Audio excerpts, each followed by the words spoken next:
mining is going to be done. If the mining is just scooping up above the water table, then the water use part of it is not relatively significant because they're not actually dewatering. They're not having to lower the water level in the upper floor in order to get to the rock. So, but I don't know exactly what that is. One more quick question. Okay. Angel, you mentioned rain as being the precipitating, forgive me, rain precipitating event that creating sinkholes. No, I just said that's one of the things. What effect does aquifer drawdown have in the development of sinkholes? That's a good question. When you drain water, when you lower water levels, you change what's called the potentiometric head. There's actually a pressure, what's called a pressure head. So when you pump water, the sediment starts kind of collapsing with itself a little bit, and that produces subsidence, and that produces the ground to sink a little bit, and that may cause, except maybe the increase in sinkholes. There are events that have caused that. If you remember back in 2010, we had a pretty cold winter for this part of the world. And the farmers in Dover and in Plant City area pumped a tremendous amounts of water. They pumped billions of gallons of water over like a 2 or 3 week period in order to do what's called crop protection, freeze protection. They coat, that's to put water so that it freezes the plant. It actually insulates the strawberries so that the strawberry doesn't rot. During that event, number of sinkholes opened that were primarily small sinkholes in a concentrated area where most of the pumpage was. So that has been documented. The thing is, that was pumping billions and billions of gallons of water. That was a heck of a lot of water. In my career with Swiftmud for 6 years, I really didn't see too much sinkhole activity due to mining. That doesn't mean it cannot take place and so forth, but it's not a common event. You have to pump a tremendous amounts of water in order to lower the water levels and do sinkholes. Doesn't mean it doesn't happen, but it's not very common. That answers your question. Okay. Thank you so very much. Our next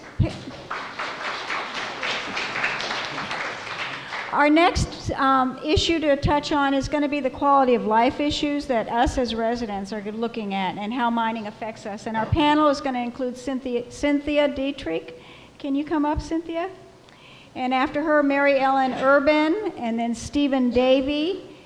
And if you'll each be in line in 5 minutes each, that'd be great. Thank you so much. I am so honored to have met Cindy Dietrich, who started the effort to oppose us in 2011, and she's been a pioneer, so we thank her, we appreciate her. I'm the cheerleader tonight. I cheerleaded 4 years ago, along with Mr. Douglas and the NAACP. They have to talk into the microphone or they're not going to hear a word you say. Okay, can you go down a little bit? Okay. So 4 years ago, I was a cheerleader here. I met Mr. Douglas at one of the CMIX meetings. He got the national involved, and they backed off. I'm basically interested in the fact that I'm a retired nurse. I understand the mechanics of the body. I understand what mercury does. It's a poison, it's a toxic. And do you remember back when you went to the doctor and they had thermometers, they shook down, and one or twice they shook down and ended up on the floor, and the hazmat team came over this small amount of mercury? It depends on which way the wind is blowing that day, that those mercury particles get ground up that are naturally in the lime rock. It's going to kill us all. I learned from the NAACP in Washington that Hernando County is the sickest county in Florida. I wonder why. It affects our respiratory system. It affects our lungs. It affects our liver, our pancreas. And I'm not going to go into what all it does because it's very technical and that's not why you're here. I just want you to know that besides losing our wildlife over here, losing our beautiful canopy, losing all the beautiful grounds that we have, we're also losing people. And being a nurse as many years as I have been in this county and in Pasco County, working for a surgeon 20 years, I've seen it. When I found out when I was already living up here they were going to do this again, I decided I needed to do something. It doesn't directly affect me as far as my land.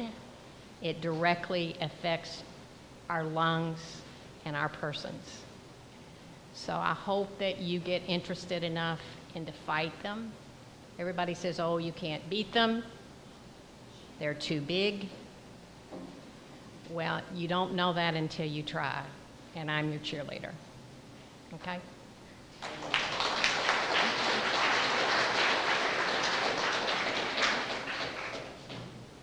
My name is Mary Ellen Urban, and I do live on Fort Dade Avenue, and my son and his wife live on Fort Dade Avenue. In fact, their next door neighbors are here today, and there was no berm on the map at the last CMEX meeting behind their properties. A former homeowner on Sam C. Road told me he heard the CMEX heavy trucks, beepers, and bright light in the backyard at night. There is no built-up earthen berm around the open mined area on the west side of Citrus Way that I can see, where you see the green canvassed area just north of Fort Dade Avenue. Do yourself a favor, if you've never seen what a mine looks like after they're through, peek through the canvas on both sides. You'll get a little look at the big trucks and a few things, and you'll see what it looks like after. Also, a property owner that lives on Fort Dade Avenue near Cobb Road has a sheer drop-off in the backyard. I couldn't get in there to take a picture. They had the gate locked, and I would like to have shown you that, but I couldn't get in. No earthen berm was on the recent CMEX mining meeting proposed map for the homeowners living on the east side of Fort Dade Avenue behind the racetrack gas station. This request was made by residents in previous CMEX meetings. My personal concerns are about water and sinkholes. If CMEX drills a well on the site rather than tank, truck, or pipe in water from their existing wells further north of the area, we in the county on wells may lose our water, have our wells collapse, have sinkhole or other land disturbance. We're at the top of Peck Sink, which many of you should know is over on Wisconsin Road, and if you call up a number, you can have a tour of it if you'd like. And we are at the top of this Peck Sink and a greenway for nature's creatures. The hospital has City of Brooksville water. We are on wells. But would you want to be on the operating table receiving a precise laser treatment, or with a doctor ready to make that first cut with his scalpel in the operating room? Minute vibrations could make a difference. You're the one on the operating table. This county is part of the Nature Coast. Notice I say it again, the Nature Coast. Mining has been a part of the proud heritage of Hernando County, but the timing of this proposed mining on this particular acreage is all wrong. This area has grown, and the proximity of the homes, businesses, the hospital, Peck Sink, and the natural greenway, springs, birds, animals, etc., would be too much to compromise today. Maybe when Highway 50 was a two-lane road, if some of you will remember that, that would have been a different story. But today, it's not anything we want to compromise.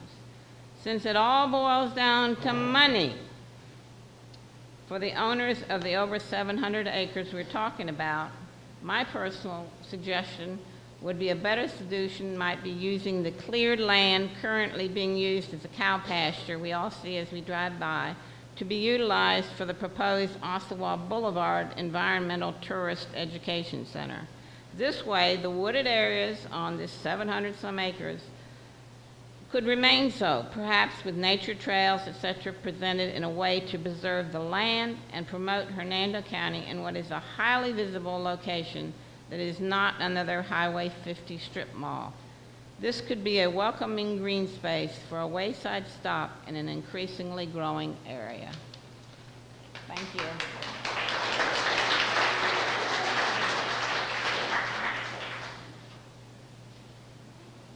Stephen Davis.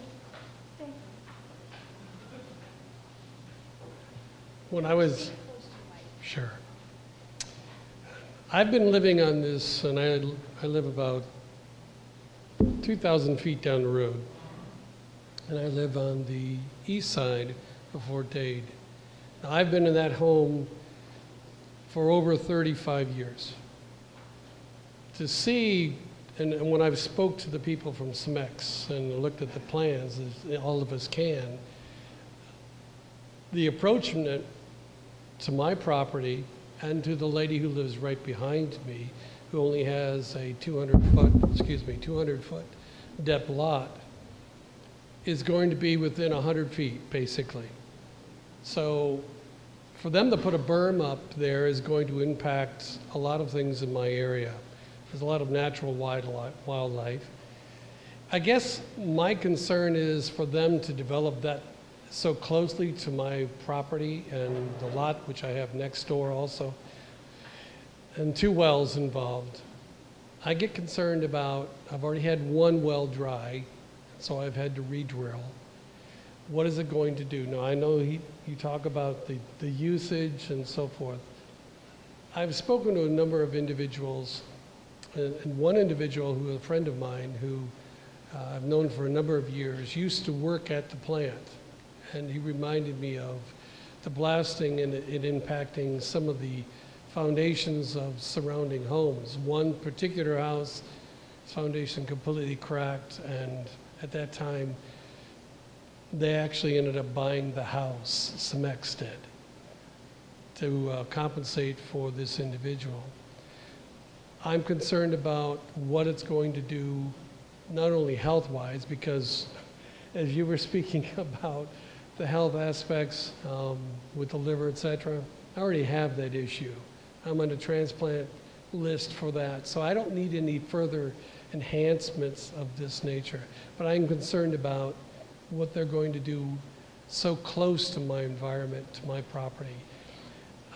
This gentleman in the front row, I remember when you first bought your house, built your house, the realty, I remember that back in 11, what was going on at that time.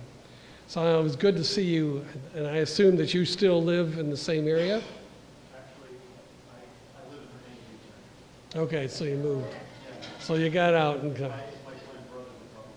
Okay, well, all right, my mistake. But that's my concern.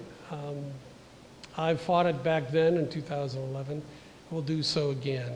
And I think we need to verbalize and unite in this. And I really appreciate all the effort that you have put forward.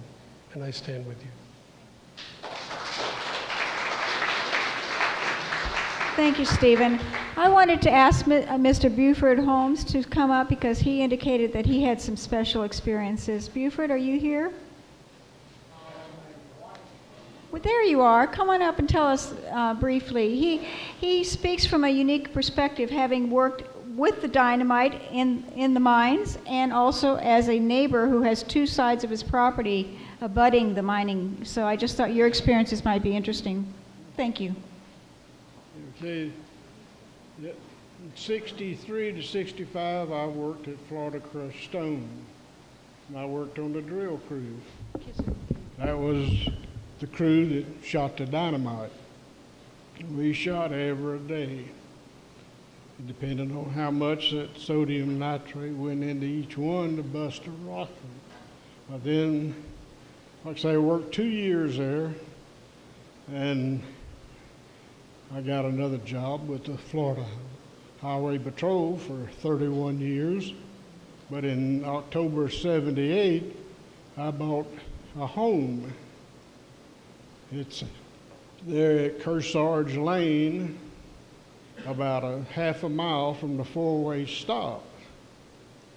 And the mine works on both sides of it. When I worked out there, they had seismographs in my house for years by glass sliding doors. Every month they come there and change tapes. So I got to talk to those people, and we had several heated discussions. And so, like I say, got with the highway patrol, got my house. I live there, and they come over. You got any complaints? And I said, I got a bunch of them. I said, I used to do this kind of work, so don't try to hand me a line of malarkey. And I said, I know how much powder to put in each one of them holes, and some of them we put 35, 50-pound bags in one hole, and we'd load 10 at a time.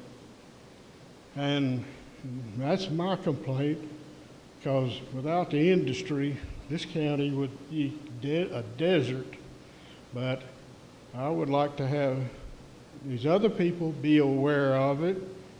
The dust from the mines, you wash your car, you get up next morning, it's white again. And the blasting, luckily it only goes on during the daytime hours. But then you got all this other stuff, the water and the different stuff out there, but you got to put all this stuff together and try to work a working compromise. And my biggest complaint is the dust and the blasting. You can go in my yard right now, beep, beep, beep, beep, bulldozer, clang, clang, clang, clang, clang, clang, clang. And this goes on 24 hours a day. And in the spring and the fall of the winter, that's when, or the spring and fall, that's when it's the worst. You want to open your windows and get fresh air in. You wake up 2 o'clock in the morning, there's one of them trucks, bang, bang, bang, bulldozers running. And, you know, they find some way, and I just heard something new. They built a berm around my property. But here in the last couple of weeks, they tore it down. So I'm hearing a whole lot more of this racket. And I'd just like to have a little peace and quiet, some way to put these berms back up or whatever. And the other thing, now I'm not complaining about the crews today, the mines, because it's been several owners ago. I was talking to one of my daughters on the telephone, and they shot off a blast out there. And my daughter turned around and said, Dad, what in the world is that? And she's on the phone out at Spring Lake. And it shook my house so violently, she could hear the racket, my house shaking. And every time they blasted, the dishes and the stuff in the house would just rattle, and everybody, what is that? I said, rock mine. I had family members from California, and they shot off a blast. They both jumped up and run under the door ceilings. Said, is that an earthquake? And I said, no, that's just a rock mine. It happens all the time, every day here. You get used to it and you don't do anything. But like I say, mine, just like to see some better cooperation between the mines. And like I say, this in the future, this mine goes through, y'all going to have to be putting up with all this racket unless they get some people that'll back up and work with all of y'all that's all going to move in there. So. Thank you very much. That doesn't sound like anything that I'd like to put up with for the next 20 years. I'm very sad to say that Miss Alice Walker, who is the trustee of the African American Historic Spring Hill Cemetery, was supposed to be here to speak tonight, and she's fallen ill, and she called me and asked me if I would just say a few words on behalf of the cemetery. One of the properties that will be impacted by this mining is the historic Spring Hill Cemetery. It's located in an area within the mining parcels owned by the property owners who put together the land to lease it to CEMEX. This is a very historic cemetery. The Reverend Simmons was buried there back in 1855. It's traditionally been an African American cemetery that was originally deeded to that community by one of the Likes family members years and years ago, and Miss Walker has been maintaining it since 1993. The significance of the historic cemetery is one thing, but when you realize and you drive back through it, how many of you all have been to the cemetery? Okay, well then you know that you drive through this narrow dirt road. Well, that road is owned on both sides by the people who are leasing the land to the miners. And this cemetery is right adjacent to the perimeter of where the mining is going to be occurring. And so inevitably the question arises, what impact will this have on those historic vaults and where people have been laid to rest in peace? Enough said. I just think that we've called the Florida Archaeological Division to see what kind of protections the state might be able to offer, but this is a historic resource. Linda Welker's here. She wrote a fabulous book about the historic cemeteries. Linda, are you here? And included the cemetery in it. I did a display here that tells you a little bit about it with some information that Alice provided and others, and also excerpts from the book by Linda Welker. So if you all have a chance to look at it later, that'd be great. But this is a very important reason why we shouldn't be blasting so close to such an important and historic cemetery. Okay.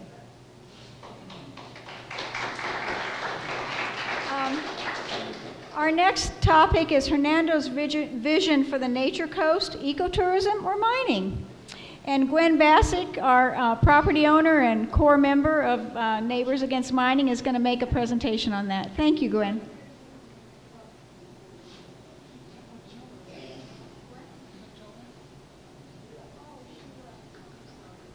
Okay.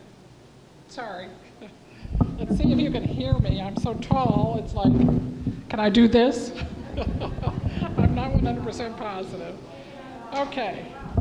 My topic is ecotourism. I am not an expert in ecotourism by any stretch of the imagination, but I am a current member and a former board member of the Native Plant Society here in Hernando County, and I'm a volunteer master gardener with the Extension Service. So I spend a lot of time outside. I spend a lot of time teaching people how to protect their environment and how to have Florida-friendly landscapes.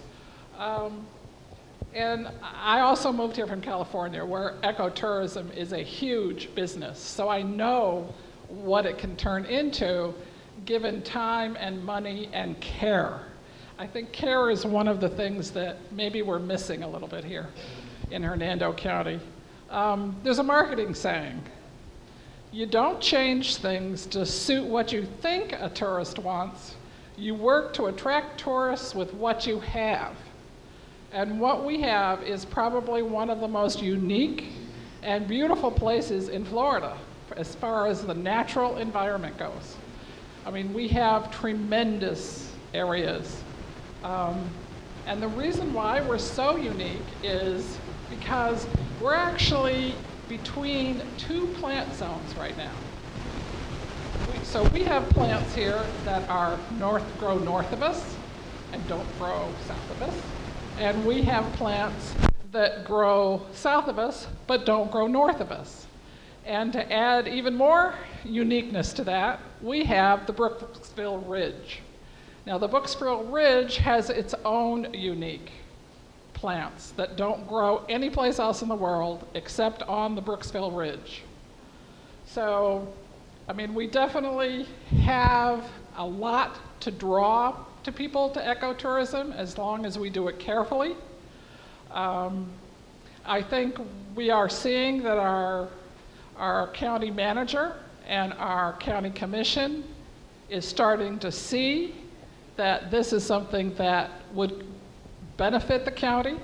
In fact, they're going to spend $6 million to build an ecotourist center. that's going to be for education and to attract tourists. And I know that's an issue, but it just means to me that they realize that, you know, if they want to start creating sustainable jobs, that's a really good place to do it for Hernando County. So if you go over to our tourist, which I found our tourist website, which is Natural Hernando, I found some things that I thought were really interesting. You will look at, they suggest that we are top attraction for birding, bicycling, hiking, and scenic drives. The pictures that they show are people doing their activity on hills, which I thought was just an amazing thing to promote.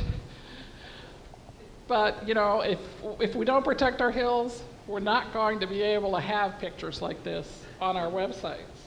The other thing that I thought was absolutely amazing was the picture that they used for Scenic Drive. Does anybody recognize that? Can you see it? It's essentially, even the sign is right there, so it's unmistakable. Highway 484, that's Fort Dade. That's on their website for scenic drives. I can't even imagine having someone go down there. They look at this from the website, they turn from 50 and go down Fort Dade from this direction. What in the world are they going to see when they get to the intersection of Citrus Way and Fort Dade in the future? I can't even imagine it, to be very honest.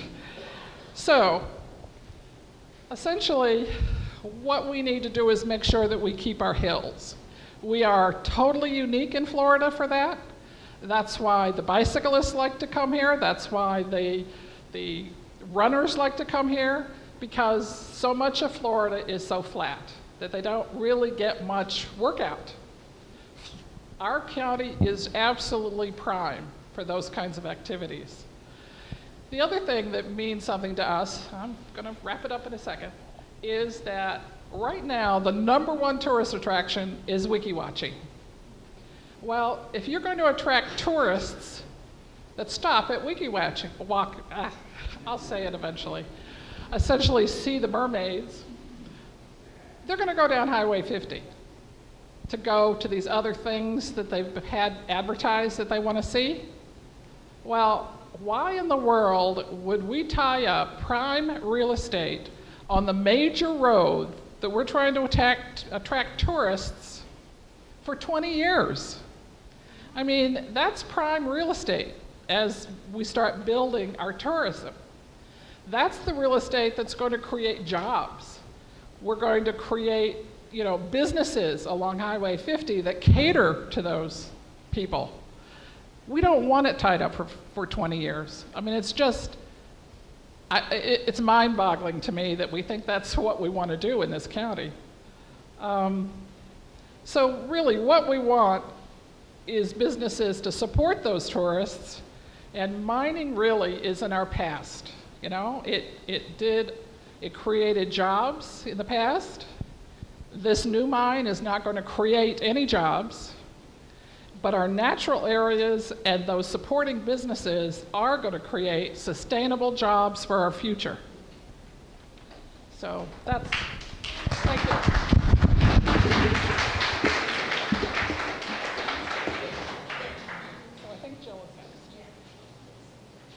Thank you so much.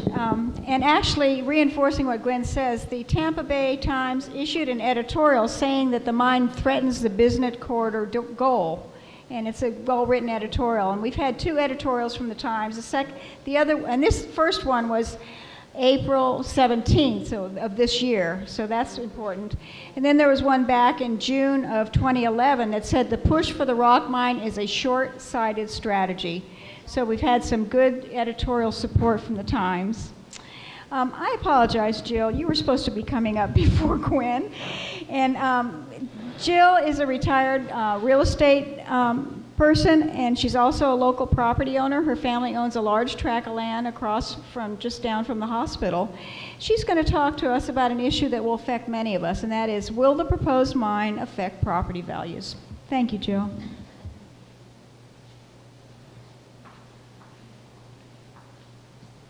My name is Jill Grady. I was born and raised here in Hernando County. I went to Hernando High School, then I went to University of Florida, and then I moved to Atlanta. I retired in 2010, and I decided to move back to the Sunshine State and to my roots. Devon mentioned that we had a big tract of land. Not anymore. Once upon a time, we had 15 acres that went, in part, the subject property, the land between Cortez and Wisconsin, and then south of Wisconsin. We also used to own where the hospital was developed. Unfortunately, none of that was bought when we owned it. It was a cattle farm. So, we do still have 42 acres, and so I have concerns in every aspect that everybody's already spoken about. But as a realtor, I have some very strong opinions. When I was in Atlanta, I was there for 38 years, and 30 of those years I spent in residential real estate. I'm not a licensed agent in the state of Florida, and I've never practiced here. But I think there's some universal truths that would apply to any property valuation, regardless of where you may live in the U.S. There's an old real estate line that there are three things that make up a piece of property: location, location, location. I wholeheartedly agree with that saying, having lived and experienced it.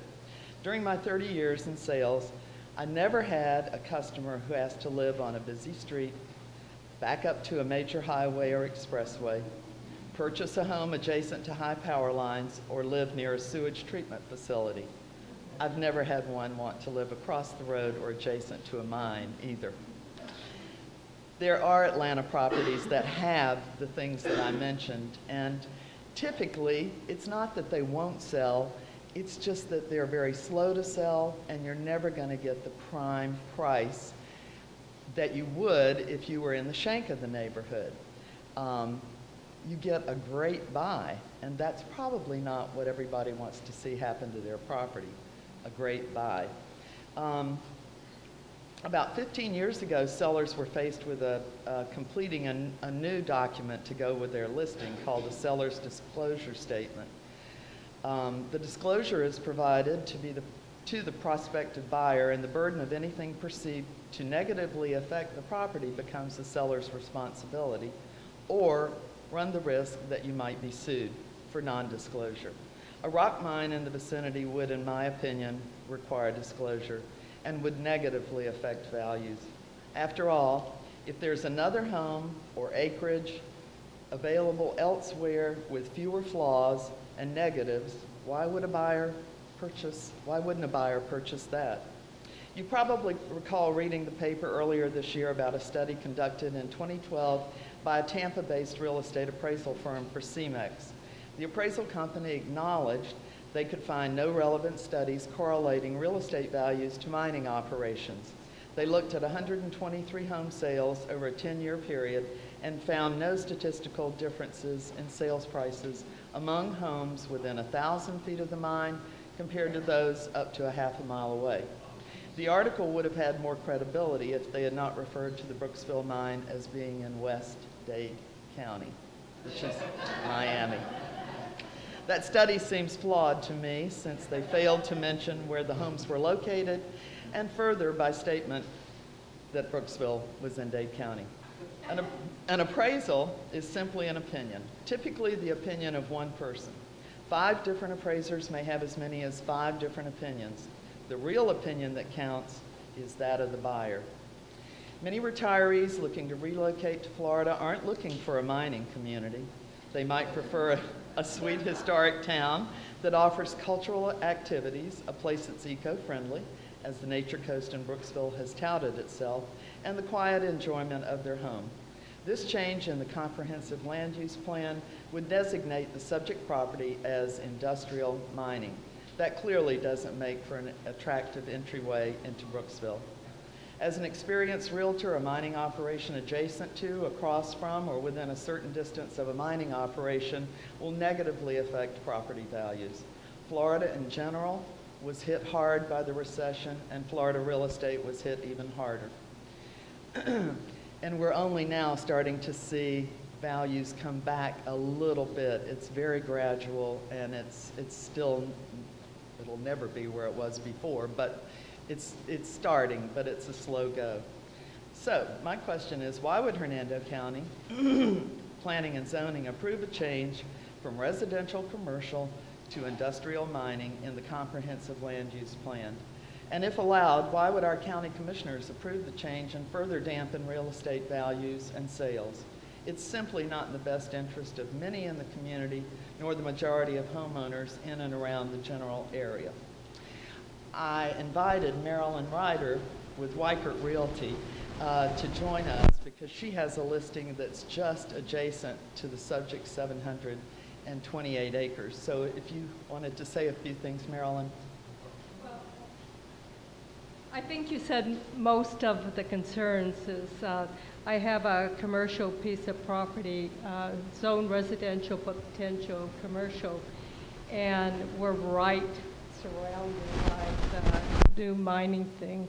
And it's going to be tough. And anyone who, you know, right now everyone's in the internet, and if they Google Earth our mining thing, you can just imagine what people will think of the homes around it.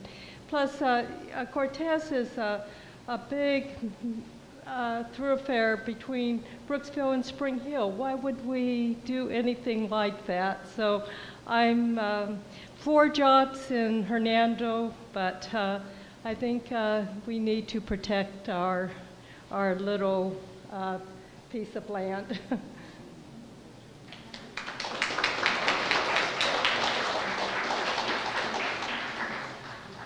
That was really interesting. I like hearing from all the different perspectives because